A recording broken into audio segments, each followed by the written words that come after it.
मात श्री नर्मदे हर, नर्मदे हर, नर्मदे हर। नर्मदायै नमः प्रातः, नर्मदायै नमो निशि।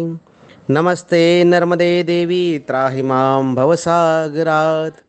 रुद्रदेहात् समुत्पन्नं सदा कलकलनिनादिनी कौमारी स्वरूपे देवी रेवा देवी नमोस्तुते। नर्मदायै नमोस्तुते। मात मातेश्वरी नर्मदा मैया को प्रणाम, रेवा मैया को प्रणाम। रेवा मैया की कल कल निश्चल निर्मल धारा को प्रणाम। और प्रणाम है सभी साधु संतों को, मैया के तट पर निवास करने वाले सभी परिक्रमा वासियों को। और प्रणाम है माता पिता के साथ मेरे गुरुवर को, प्रणाम है आप सभी को। आज मैं पंडित अनय रेवाशीष, निवासी कैवल्य धाम आश्रम, ग्राम कटगढ़ा, तहसील बड़वा, जिला खरगोन। ये स्थान ओंकारेश्वर ज्योतिर्लिंग से 17 किलोमीटर की दूरी पर है। वहाँ से आप सभी को नमन करता हूँ। आज जो नए भक्त इस ग्रुप से जुड़े हैं उनको थोड़ा सा मानसिक परिक्रमा की परिकल्पना में थोड़ा सा समझाने का प्रयत्न करता हूँ। उसके बाद मैं मूल विषय पर आता हूँ। ग्रुप में मैं देख रहा हूँ कि बहुत से नए सदस्य जुड़ चुके हैं और अनेक प्रश्न उनके मन में हैं। लॉकडाउन गत वर्ष और इस वर्ष इस कार्यकाल में सभी अपने अपने घर में बैठे हुए हैं। मैया के दर्शन की इच्छा होते हुए भी वो मैया के तट पर नहीं आ पाते हैं। इसलिए मानसिक परिक्रमा का उपक्रम श्रीमान सुधीर जी कुलकर्णी, संजीवनी जी कुलकर्णी, इनके द्वारा प्रारंभ किया गया। ऐसी अभिनव कल्पना उनके द्वारा रखी गई और जिसका हम सभी पालन कर रहे हैं। इस ग्रुप में हम मानसिक परिक्रमा कर रहे हैं, अर्थात हम मन से ये सोच रहे हैं कि नर्मदा मैया के तट पर हैं और हम इधर से उधर जिस प्रकार से पैदल परिक्रमाओं से जाते हैं, मन के से हम मैया के तट पर परिक्रमा कर रहे हैं, मानसिक परिक्रमा।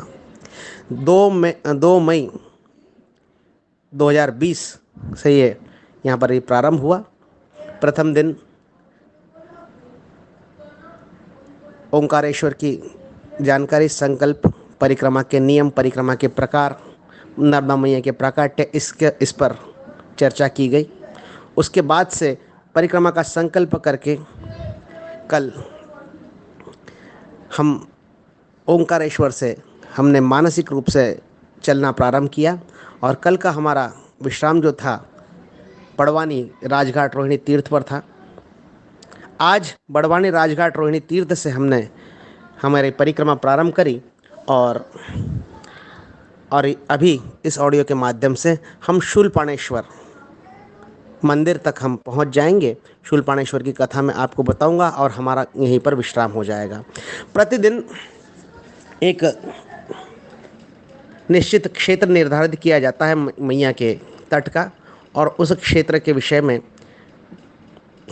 जो जानकारी होती है, मुझे श्रीमान सुधीर जी कुलकर्णी ने ये जिम्मेदारी सौंपी है कि जो क्षेत्र वो निर्धारित करेंगे, उस क्षेत्र में जो नर्मदा मैया के तट पर जो तीर्थ क्षेत्र आते हैं, जो नर्मदा पुराण के अंतर्गत उनका जिस प्रकार से वर्णन किया गया है, उसका वर्णन की जिम्मेदारी मातेश्वरी नर्मदा मैया ने सुधीर जी कुलकर्णी के माध्यम से मुझे सौंपी है।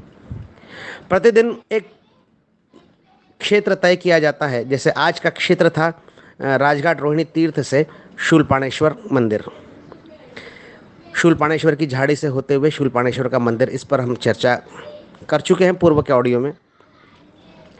तो मैं मेरे उत्तरदायित्व के अनुसार नर्मदा पुराण के अंतर्गत वर्णित जो तीर्थ क्षेत्र है उसका यहाँ पर वर्णन करता हूँ।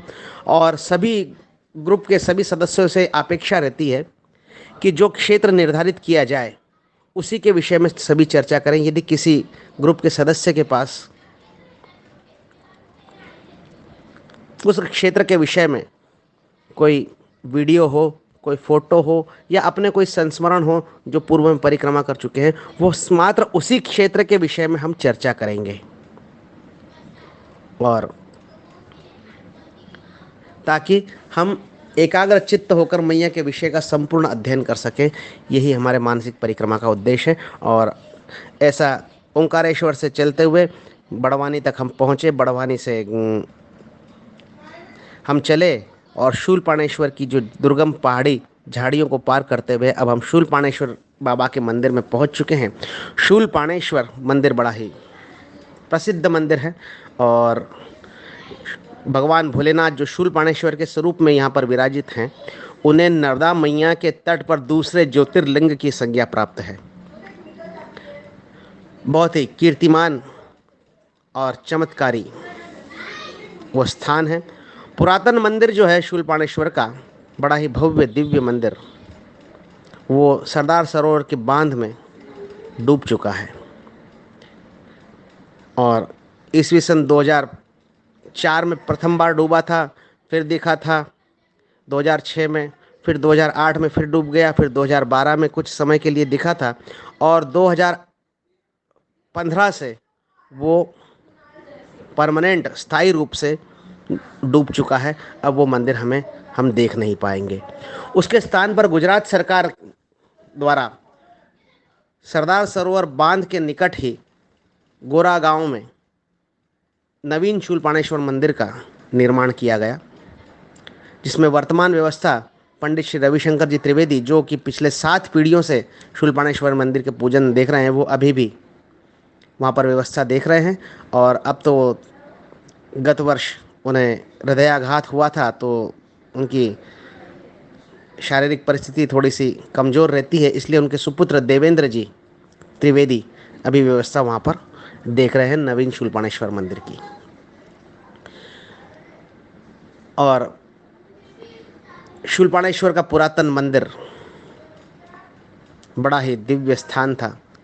ईस्वी सन 1996 1996 में प्रथम बार शूलपाणेश्वर के दर्शन मैंने किए थे और बड़े चमत्कारों से युक्त वो दर्शन रहे थे, जिसकी चर्चा हम कथा सुनने के पश्चात करेंगे। मात श्री नर्मदे हर।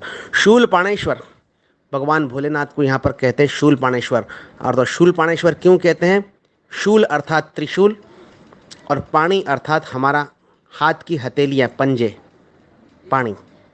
तो भगवान भोलेनाथ ने यहाँ पर अपने हाथ में त्रिशूल लिया, तो इसमें कौन सी बड़ी बात? भगवान भोलेनाथ के हाथ में तो हमेशा त्रिशूल रहता है, परंतु यहाँ पर ऐसी क्या विशेष बात है कि यहाँ पर भगवान भोलेनाथ का नाम ही शूलपाणेश्वर पड़ गया? कथा अत्यंत दिव्य, आनंद से श्रवण कीजिए। ब्रह्मा जी के मानस पुत्र थे ऋषि कश्यप, और ऋषि कश्यप की 2 धर्मपत्नियां थी, दीति और अदिति। अदिति से प्रकट हुए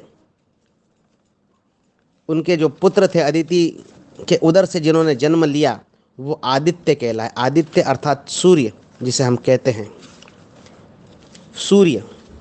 सूर्य की माता दीति कहलाई।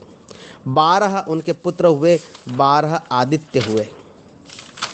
और अदिति के जो पुत्र हुए वो आदित्य कहलाए और दीति के पुत्र दैत्य कहलाए। दैत्य जो है वो सभी दीति के पुत्र हैं और आदित्य अर्थात 12 सूर्य जो हैं वो सभी अदिति के पुत्र हैं। और 12 सूर्य यहाँ पर धाता, मित्र, अर्यमा, शक्र, वरुण, अंश, भग, विवस्वान, पूषा, सविता, त्वष्टा। विष्णु भारत के आदि पर्व में विष्णु को भी आदित्य माना गया है। ऐसे 12 आदित्य ये अदिति के पुत्र थे। और दीति के जो पुत्र थे दैत्य, उन्हीं में से एक दैत्य जिसका नाम था अंधक। अंधक की महत्वाकांक्षाएं बड़ी उग्र थीं और अपनी महत्वाकांक्षाओं की पूर्ति के लिए भगवान भोलेनाथ का उद्देश्य रखकर उन्होंने भगवान भोलेनाथ की आराधना प्रारंभ करी, तपस्या प्रारंभ करी। बड़ा ही कठोर तप किया भोलेनाथ को प्रसन्न करने के लिए अंधक ने। 1000 वर्ष तक एक पैर पर खड़े रहकर उसने तपस्या करी। 1000 वर्ष पर्यंत तक योगाभ्यास किया, ध्यान, आसन, प्राणायाम। 1000 वर्ष पर्यंत तक पंचाग्नि तप किया। पंचाग्नि तप अर्थात गर्मी में, गर्मी हो बरसात हो अर्थात अथवा ठंड हो, सभी मौसम के ऋतु के अनुकूल घर में निवास नहीं करना और प्रकृति में खुले तौर पर घूमना। गर्मी है तो गर्मी को भी सहन करो, वर्षा आ रही है तो वर्षा को भी तितिक्षा स्वरूप में सहन करो, और ठंड में भी घर का आसरा नहीं लेना। ऐसे 1000 वर्ष पर्यंत तक एक पैर पर खड़ा रहा, 1000 वर्ष पर्यंत तक योगाभ्यास किया, 1000 वर्ष पर्यंत तक पंचाग्नि तप किया, और 1000 वर्ष पर्यंत तक धूम्रपान तप किया गया।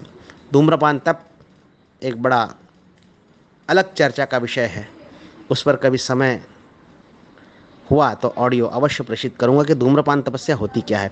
तो धूम्रपान तपस्या जब अंधक करने लगा तो उसके मस्तक से एक धूम्र की रेखा निकल पड़ी, धुएं की रेखा, और वह धुआं कैलाश पर्वत पर विराजित कैलाशाधिपति भगवान भोलेनाथ और माता पार्वती जी के नाक में गया।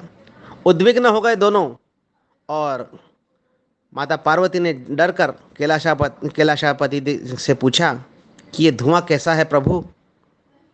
तब भोलेनाथ बोले, लगता है कोई तपस्या कर रहा है, मुझे बुला रहा है। तो पार्वती और भगवान भोलेनाथ दोनों आए अंधक के पास, प्रसन्न हो गए और अंधक से कहा कि वर मांगो।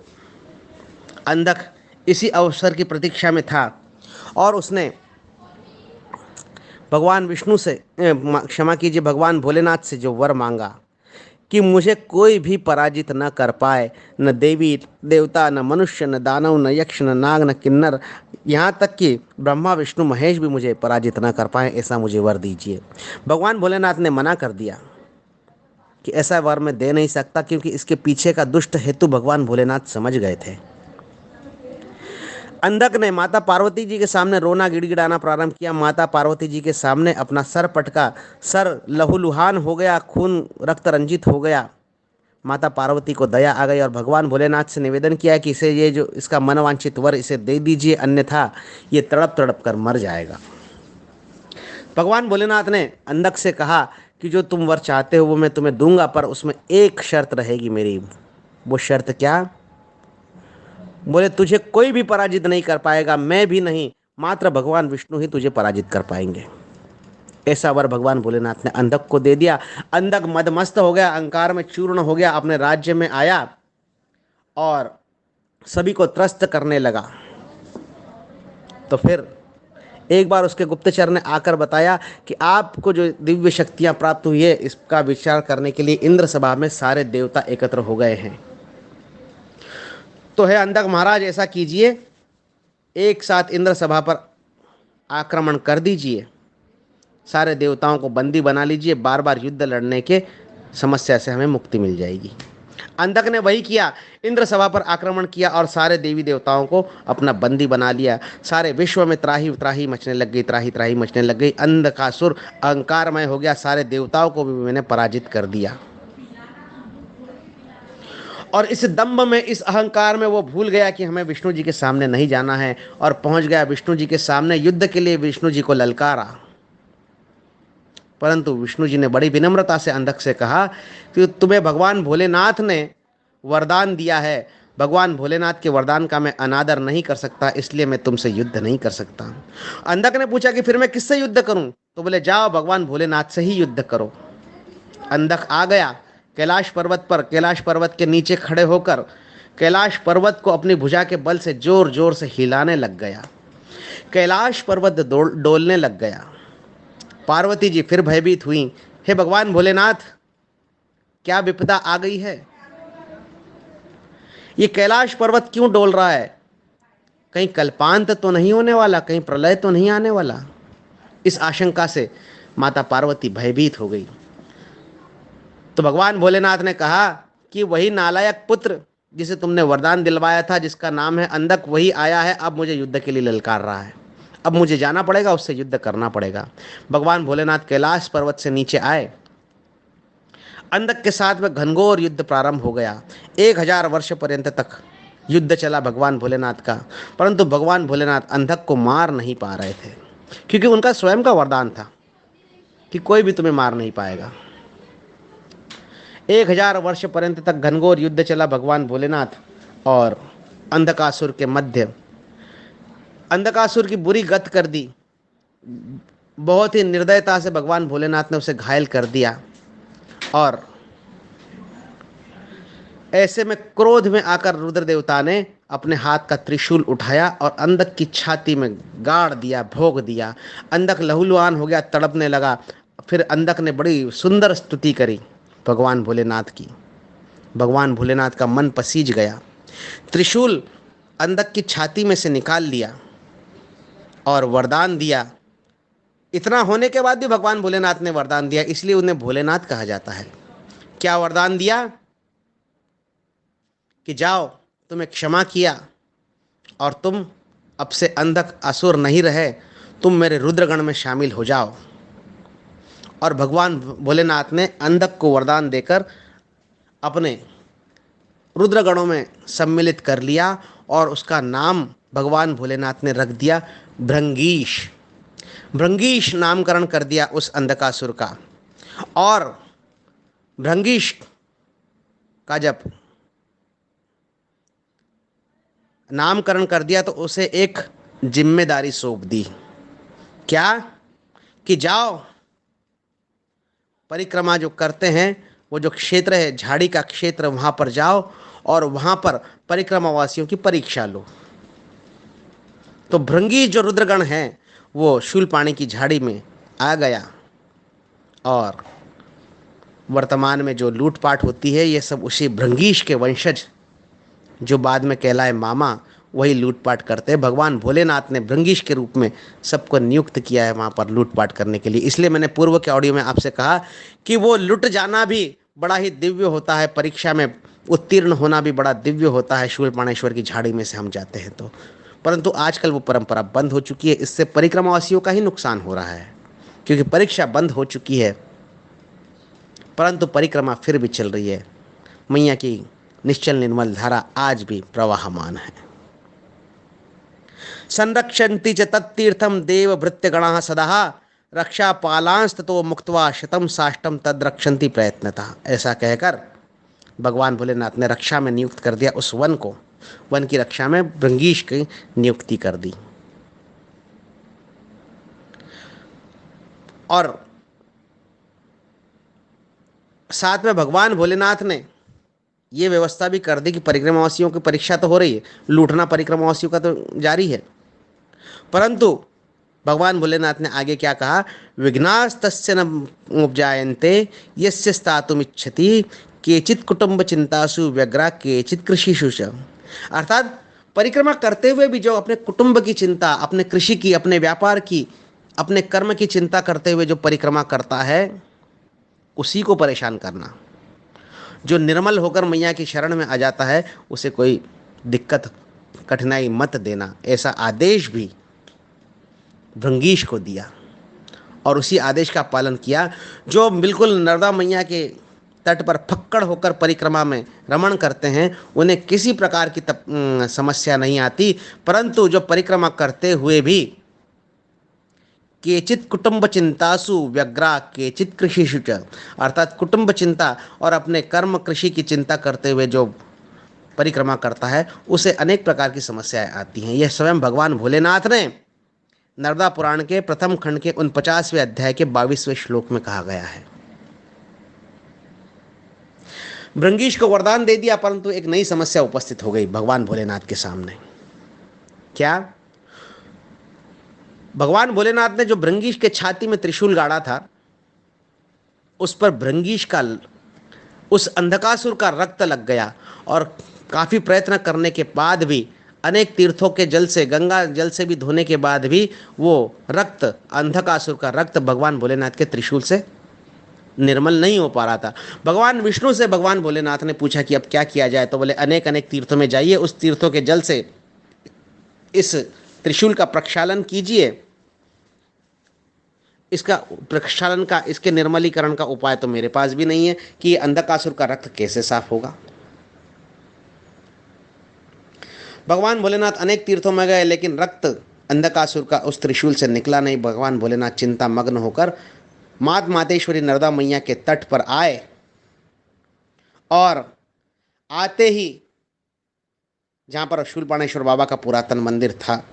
वहाँ पर भोलेनाथ भृगु पर्वत पर विराजमान हुए। भृगु ऋषि की तपस्या ने जहाँ पर करी थी, उस भृगु पर्वत पर भगवान भोलेनाथ चिंता मग्न होकर, तनावग्रस्त होकर भोलेनाथ नर्मदा मैया के तट पर आए और जोर से अपना त्रिशूल मैया के किनारे पर पटका। जैसे ही त्रिशूल पटका, भगवान भोलेनाथ ने पाताल भेदी गर्जना करते हुए वह त्रिशूल जमीन में धंसता चला गया। और जहाँ पर भगवान भोलेनाथ का त्रिशूल गड़ गया, वहाँ से गंगा, नर्मदा, सरस्वती, गोदावरी आदि की धाराएं प्रकट हुई। बड़े तेजी से फव्वारे के साथ में प्रकट हुई और उस जल से भगवान भोलेनाथ का त्रिशूल निर्मल हो गया। उस दिन से भगवान भोलेनाथ वहाँ पर शूल पाणी कहलाए। शूल त्रिशूल हाथ में रखकर, पाणी अर्थात हाथ में रखकर जहाँ पर भगवान भोलेनाथ चिंता मुक्त हुए, वह स्थान है शूलपाणेश्वर।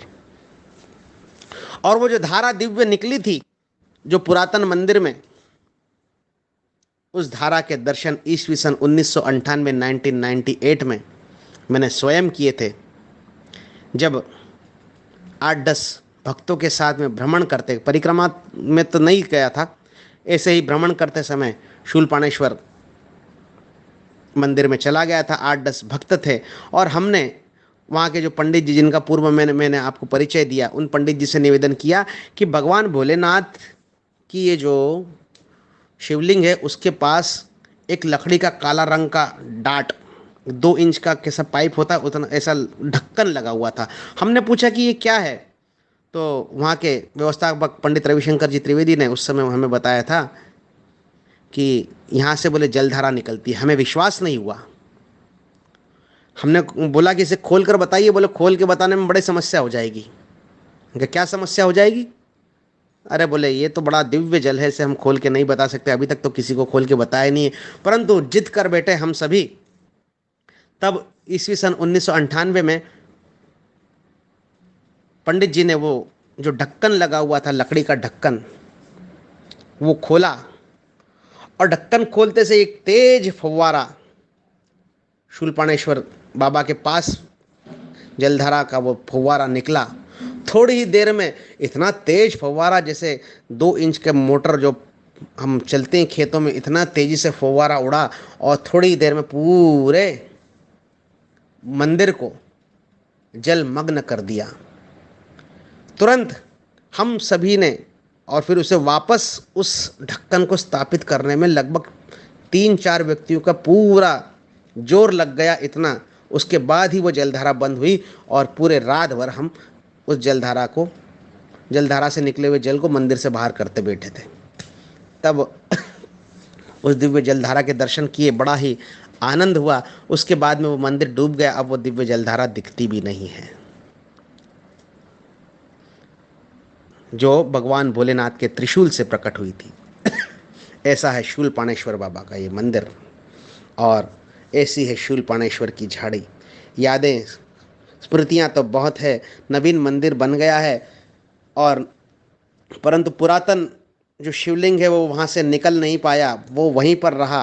बड़े प्रयास किए लेकिन पुरातन शिवलिंग वहाँ से नहीं निकला। नवीन मंदिर में नया शिवलिंग स्थापित किया, और वहाँ पर पुरातन मंदिर में जो चांदी का नाग, ऐसा माना जाता है कि भगवान भोलेनाथ ने स्वयं वो चांदी का नाग वहाँ पर स्थापित किया था भोलेनाथ की शिवलिंग पर। वो नाग बड़ी ही मंत्र शक्ति के बाद में उठकर नवीन मंदिर में आया, और आज भी वो चमत्कार हम देख सकते हैं कि वो नाग देवता जो हैं, जो चांदी के नाग देवता शूलपाणेश्वर के शिवलिंग पर विराजित हैं, वो हिलते हैं परंतु उठा नहीं पाता कोई उनको। बड़े ही मंत्र शक्ति के द्वारा ही वो उठते हैं, सामान्य व्यक्ति तो उसे उठा भी नहीं पाता। ऐसा है ये शूलपाणेश्वर बाबा का मंदिर, जो गुजरात के राजपीपला ज़िले में है, और हमारी मानसिक परिक्रमा का आज हमारा विश्राम है। कल हमारा क्षेत्र रहेगा शूलपाणेश्वर से सागर संगम तक, जो दक्षिण तट का अंतिम तीर्थ क्षेत्र है नर्मदा मैया का, बिमलेश्वर। कल का हमारा क्षेत्र रहेगा, और कल पुनः आपसे भेंट होगी। और अभी जो पूर्व के ऑडियो हैं वो यहाँ पर भेजूँगा मैं, और इसके विषय में, ऑडियो के विषय में कोई भी जिज्ञासा हो, कोई भी प्रश्न हो, अथवा आपके पास कोई नवीन जानकारी हो, तो मुझे अवश्य सूचित करिएगा। मैं पंडित अनय रेवाशीष, मेरा मोबाइल नंबर आप नोट कर लीजिए, 9826764226।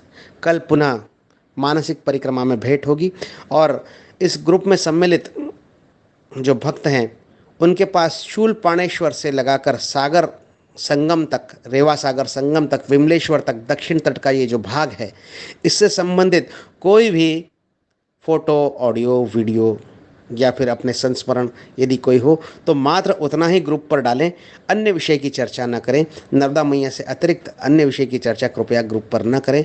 यही आप सभी से करबद्ध निवेदन है।